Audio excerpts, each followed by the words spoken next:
Bueno, hola, buenos días a todos. En primer lugar, daros las gracias por estar viendo este webinar sobre que ya sabéis que va a tratar sobre el ciclo menstrual y el rendimiento deportivo y el deporte en sí. Bueno, al final este proyecto es el trabajo de una tesis doctoral que está a punto de finalizarse y aunque la de yo, que soy la investigadora principal del proyecto, detrás hay un gran equipo magnífico que sin ellos todo este trabajo no hubiera sido posible. Bueno, ¿por qué me planteé este tema, ¿no?, de tesis? Bueno, soy matrona y mi formación versa de obstetricia, embarazo y ginecología, ¿no? Entonces me quise retar un poco a mí misma y me fui a la vertiente ginecológica. Y pues no, intenté, como también me gusta mucho el deporte, ver, ¿no?, cómo podía influir el ciclo menstrual en mi rendimiento. Porque apuesto a que todas las mujeres que estáis viendo este webinar que hayáis hecho deporte, os habéis planteado que el ciclo menstrual, ¿no?, sobre todo la fase donde sangramos, nos pone peor, ¿no?, a la hora de hacer deporte y de rendir. Entonces era eso lo que yo principalmente me quise preguntar. Pero, claro, todo esto no tendría sentido si la literatura ya lo ha contestado, las investigaciones, si todo esto está contestado, no tiene ningún sentido continuar investigándolo, ¿no? Entonces lo primero que realicé es decir, esta búsqueda bibliográfica sobre este tema. Bueno, ¿y qué decía esta búsqueda? En principio, lo que me sorprendió es que estando en el 2000, bueno, este proyecto empezó sobre el 2018, estamos en 2023 a punto de finalizarlo, pero como veis son largos recorridos los que lleva la investigación de tiempo. Me di cuenta que es escasa, ¿no?, la literatura dirigida directamente al sexo femenino, perdón, sobre el rendimiento deportivo, sobre cómo influye el ciclo menstrual en las mujeres, y realmente me he ido dando cuenta con el tiempo que esto sucede porque las mujeres somos muy difíciles de monitorizar por nuestras fluctuaciones hormonales del ciclo menstrual. Los estudios que habían tenían tamaños muestrales pequeñitos, es decir, participantes de 10, 12 chicas, que quizá eso es difícil generalizar resultados con tamaños muestrales tan pequeños. Sobre todo, muchos estudios en las conclusiones las generalizaban a las mujeres, pero estaban hechas en hombres, entonces no tenía ningún sentido porque, como ya sabéis, los hombres y las mujeres tenemos hormonas distintas en diferentes cantidades y por tanto no podemos generalizarlo. Y sobre todo creo que lo más importante es el último punto que pongo, que son los sesgos metodológicos. ¿Qué es esto de sesgos metodológicos? Pues bueno, la mayoría de las investigaciones que hemos estudiado, ¿no?, y que hemos analizado se basan en determinar el ciclo menstrual simplemente en cuando la mujer nos comunica que sangra. Es decir, yo, por ejemplo, hoy estoy sangrando, es el primer día que sangro y eso sería el día 1 de mi ciclo. Entonces yo cojo y digo, vale, pues de aquí 14 días vas a ovular y de aquí 14 más vas a volver a sangrar. Pero esto es idílico, ¿no? Es como el estándar, pero las mujeres cada una somos diferentes y tenemos un patrón hormonal diferente y no podemos generalizar que vamos a ovular todas el día 14. Y esto es la mayoría de las investigaciones es lo que han hecho, ¿no? Han intentado generalizar esta ovulación a todas en el día 14, sin tampoco tener en cuenta también los valores hormonales, ¿no? Porque aquí lanzo la pregunta de abajo, que creo que no se ve porque estoy grabando, ponía sangrado es igual a ovulación. Vale, pues yo esto al principio pensaba que sí, que si todas las mujeres sangramos regularmente, ¿no?, pues estamos ovulando, porque al final tengo un ciclo regular, sangro todos los meses, la tengo cada 27, 28 días. Pues bueno, no. Sangrar todos los meses de manera regular no implica ovular. Entonces yo no puedo coger unos resultados y generalizarlos en mujeres que ovulan o que no ovulan, por ejemplo. ¿Vale? Entonces, si yo no tomo unas muestras sanguíneas que me digan cómo están esas hormonas, nunca voy a conocer el patrón hormonal de esas mujeres y por tanto los resultados que yo emita van a estar sesgados. ¿Vale? Bueno, entonces, a partir de todo esto que os acabo de contar, como ya sabéis, las mujeres, las principales hormonas sexuales son los estrógenos y la progesterona. Quiero que os fijéis en la línea azul, ¿vale?, que como veis sube previa a la ovulación. Sin este aumento de los estrógenos sería imposible que se produjese una ovulación. Por tanto, lo primero que necesitamos es ese aumento de estrógenos. Si eso no sucede, todo el resto del ciclo ya no va a ser normal. Ya no vamos a tener una ovulación normal, ¿vale? Y luego también es importante que veamos el pico de progesterona. Daros cuenta que es la línea verde, que más o menos a mitad de la segunda etapa es cuando se produce este pico de progesterona sobre el día 21, pero como digo, en un calendario estándar, pero cada mujer lo produce en su momento dependiendo de cuándo ovula, porque la última mitad sí que es constante porque depende de la ovulación, pero la primera mitad no es constante porque depende de cuándo yo ovule. Bueno, entonces en base a estas fluctuaciones que vemos marcadas, tenemos 3 momentos importantes en este tipo de ciclo, en el natural. La fase de sangrado, que es la que todos conocemos, que técnicamente se llama la fase folicular precoz, la fase de ovulación, que técnicamente se llama fase folicular tardía, y la fase postovulatoria, que es donde esta progesterona está tan elevada, que es la fase media luteal. Y nosotros intentamos cazar esos 3 momentos, que es donde mayor marcado es la fluctuación hormonal, para ver si había un cambio en el rendimiento de las mujeres. Además, no se ha hablado del ciclo artificial, es decir, de las mujeres que toman anticoncepción hormonal, pero que también fueron objeto de nuestro estudio, ¿vale? En ellas mirábamos 2 fases, puesto que no tiene nada, tampoco se puede generalizar la mujer con ciclo natural con la mujer con ciclo artificial, y por eso las estudiamos de diferente manera, y en su caso fueron 2 visitas.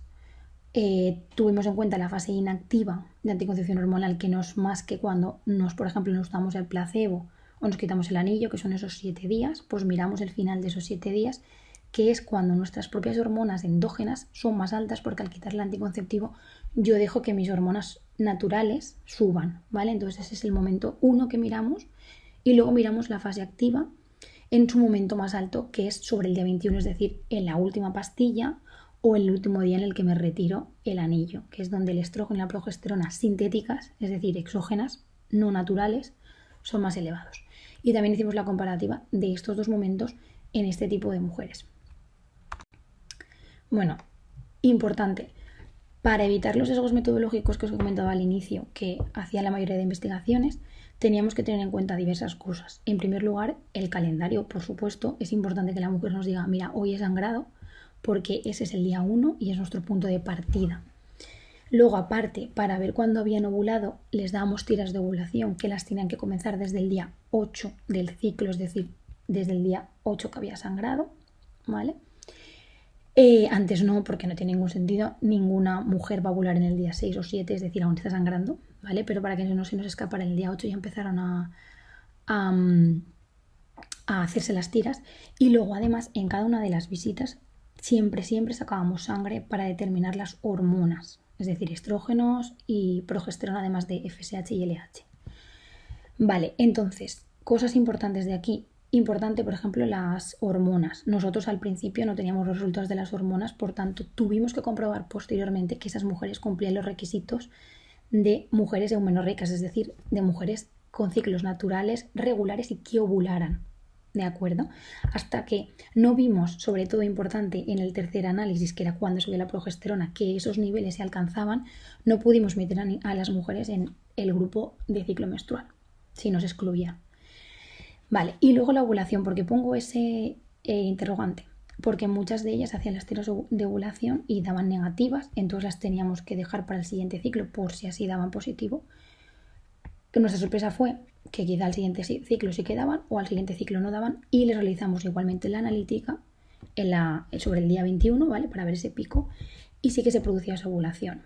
Entonces aquí un poco de moraleja, que no todavía pues no hemos demostrado ni nos hemos puesto a analizar, pero por lo que vimos a simple vista es que estas tiras de ovulación no son tan fiables como parecen, porque cuando haces una analítica hormonal sí que hay una ovulación, pero al haber hecho la tira pues no nos ha salido. Las tiras las explicábamos nosotras, nos enviaban fotos las mujeres que se realizaban para ver si eran negativas o positivas, quiero decir, había un seguimiento detrás de esto y aún así salían negativas. Entonces, pues dejo un poco esto ahí, la puerta abierta a pues si hay alguien, ¿no?, que igual le cuesta quedarse embarazada y está con las tiras y demás, a pesar de que salgan negativas, yo desde aquí le invito a que siga intentándolo. Vale, también así de forma creo que bastante novedosa, en nuestra investigación intentamos monitorizar un poco la sensibilidad y el dolor pues de una manera más objetiva.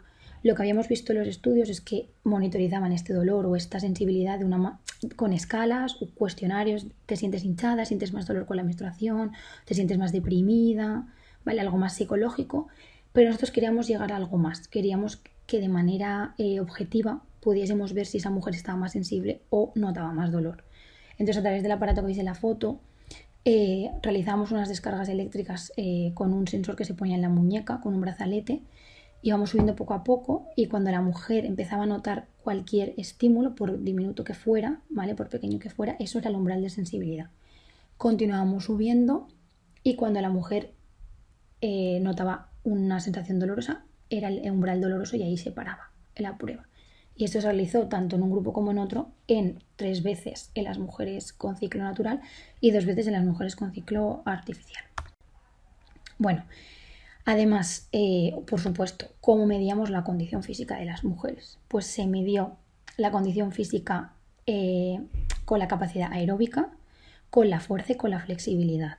La capacidad aeróbica fue a través del test de Kuznets, el cual mediante una fórmula nos da el consumo máximo de oxígeno, que para el que no lo sepa, os lo he puesto aquí, es la tasa más alta a la cual el organismo es capaz de consumir oxígeno durante el ejercicio intenso, es decir, hasta tu máximo, ¿vale? En lo que a capacidad aeróbica se refiere.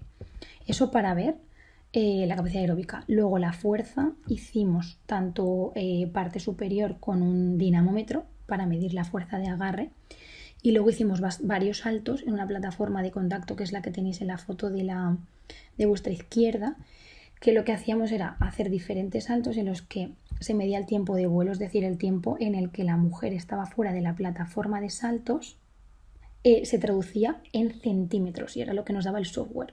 El software nos traducía esos segundos a centímetros, entonces nosotros podemos hacer una comparativa de cada una de las fases también. Y finalmente también hacíamos la flexibilidad con el test de Sit and Reach. Bueno, aquí importante, quiero que veáis por un lado que tuvimos una muestra final de 14 mujeres para el grupo artificial, es decir, para el anticonceptivo, que cabe destacar que al ser mujeres más lineales porque toman el anticonceptivo o lo llevan, la muestra no hace falta que sea tan alta para este grupo. Y luego, por otro lado, para las mujeres con ciclo natural tuvimos un total de 27.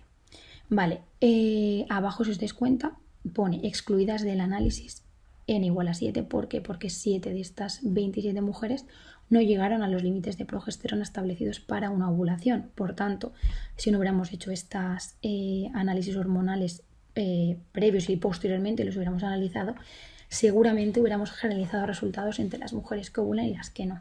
Vale, ahí está, creo que la parte muy positiva o la parte novedosa, metodológicamente hablando, de este estudio.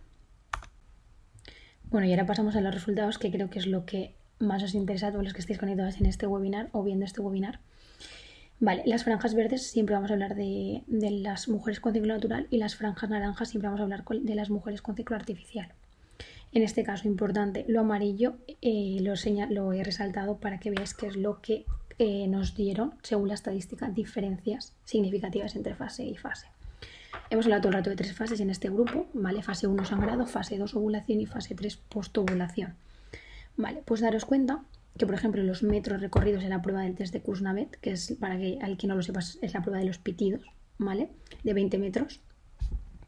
En el sangrado, la media de metros recorridos fueron 1100, mientras que en la ovulación fueron 1207, mientras que en la postovulación fueron 1176.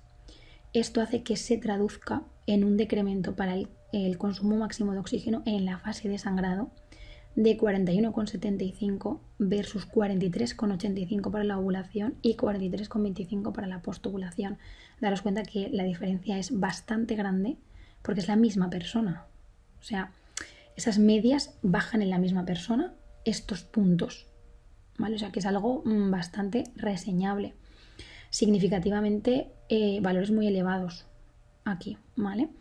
El resto de cosas, el resto de fuerza de agarre, saltos, la flexibilidad y demás, no sale significativo las diferencias, pero en la aptitud cardiorrespiratoria, es decir, capacidad aeróbica, sí que nos salen cambios. Respecto a los anticonceptivos, ¿vale? es cierto que en el test de Kuznets hay una diferencia entre la fase inactiva del anticonceptivo y la fase activa de 1110 metros a 1185, pero no es capaz de provocar cambios sobre el V2 max, ¿vale? Entonces sí que es verdad que hay cambios en los metros, pero no se traducen en el consumo máximo indirecto de oxígeno. Ahora podemos intentar ver con el resto de variables el por qué puede pasar esto.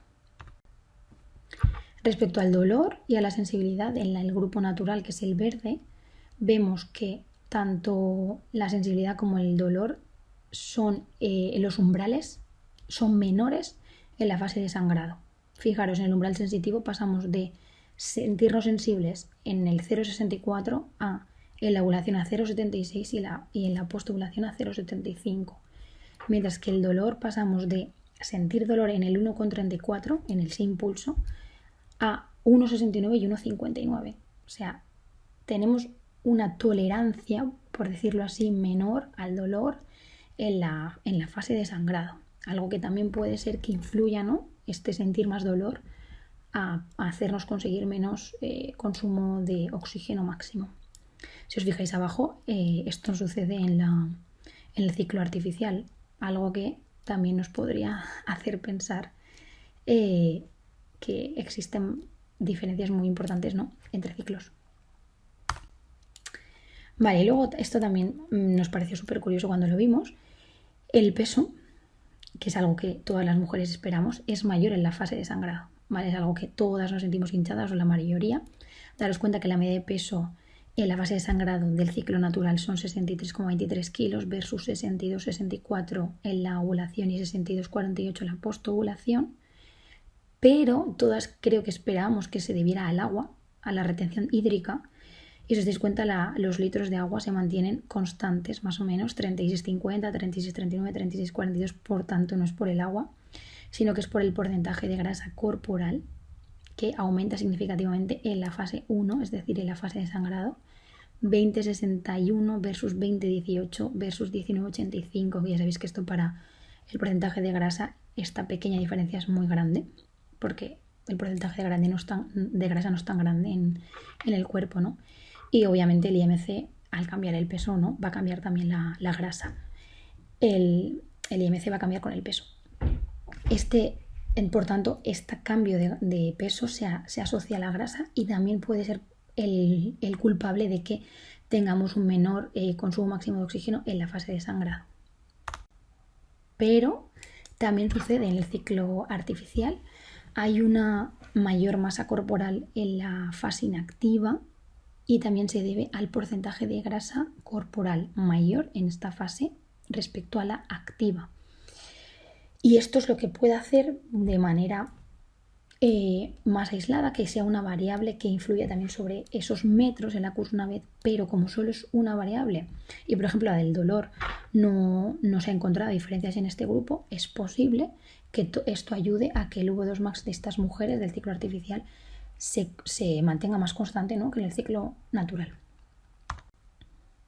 Bueno, y para finalizar el webinar, ¿no?, pues obviamente acabamos de ver que el ciclo natural, esta fisiología endocrina, sí que condiciona cambios sobre la capacidad aeróbica de las mujeres deportistas y que el hecho de que tengamos un ciclo natural hace que rindamos más aeróbicamente hablando en las dos últimas fases y rindamos menos en las últimas.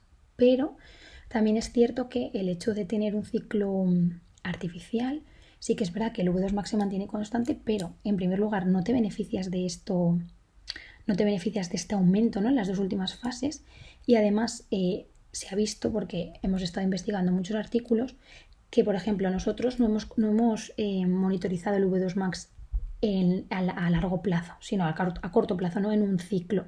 Pero estudios que han monitorizado el V2 max a largo plazo, es decir, 6-7 meses, en una misma mujer, sí que han visto que cuando llevas anticoncepción mucho tiempo, tu V2 max basal baja respecto a cuando no llevabas anticonceptivos. Entonces esto es algo que quizá siempre se ha estipulado, ¿no?, que las deportistas de élite lleven anticoncepción porque así la menstruación no les molesta durante las competiciones, pero es verdad que tampoco es 100% inocua, ¿no?